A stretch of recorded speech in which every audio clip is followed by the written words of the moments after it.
Good morning, everyone. We're continuing here in the laws of KASHRUS of Rabbi Yamin Forst, and today we get to a very important part of this halacha of Tevilas Kelim, Derech Achizas HaKli. How do you hold on to the Kli, the vessel, when you're putting into the mikvah?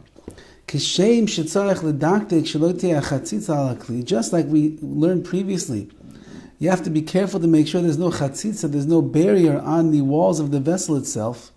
You have to be very careful at the time that you're toveling it.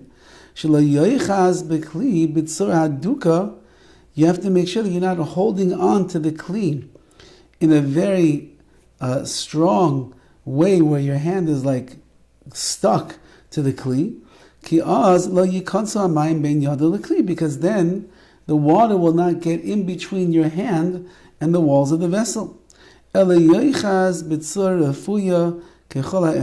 you need to hold on to the kli, onto the vessel, as gently as you can, or as loose as you can, whatever is possible. Meaning, you have to hold on to it loosely so the water can flow through between your hand and the kli and the vessel itself, but don't hold it too loose that it's going to fall out of your hand and descend into the waters of the mikveh. That much you don't have to do. However, if you are Tovel, you immerse your hand into the waters of the mikveh before you grab onto the kli itself, then you don't have to worry about a chatzitza, a barrier. Since that your hand has the waters of the mikveh on it, and it's now touching the walls of the kli, that means then that water of the mikveh has touched all of the walls of this vessel. There's another piece of advice over here, and that is you can shift around the kli, the vessel in your hand, while it's in the water. In that way, the water will hit all of the walls of the kli in one time. And that is the best possible way to do it. So you put it in one way, and then you start moving it around. While you're moving it around in your hands, there's a looseness or whatever that's going on, and your hand now is in a different place.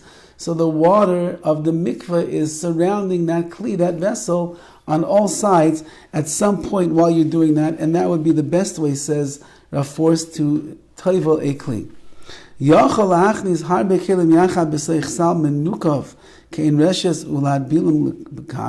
Here's an important halacha.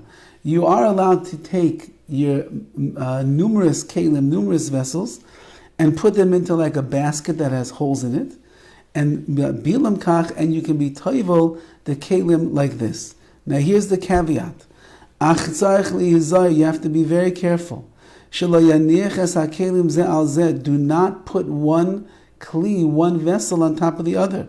For example, don't put a stack of plates one on top of the other while it's going into the mikveh. Why? Because maybe one kli will be pressing down on another one, and then the water will not really pass through these two vessels with one on top of the other, and that would act as a chatzitza. That's a barrier. The water is not getting through there.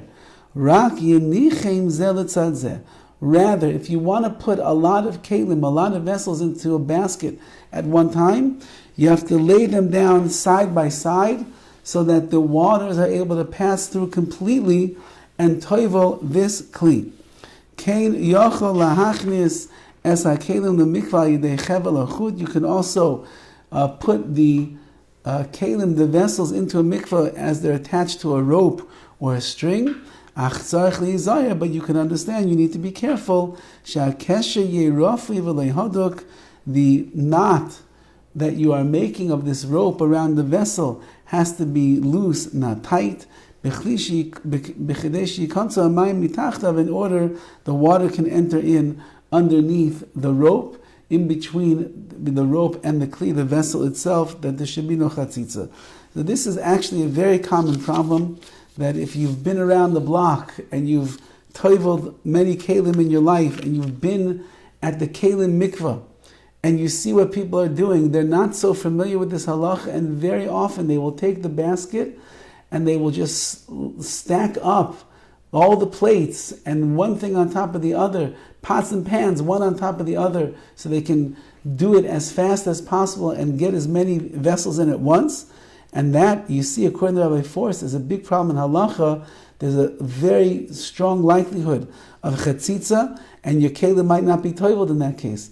And therefore, if you want to put them into a basket or a like that's there by the mikvah waiting for you to make things easier, please make sure that they are stacked, that they are laid down side by side, and there's space between them so that the water can pass through in the proper way. There should be no chatzitza, and that would then be a good tevilah, a good immersion in the mikvah for your kelim.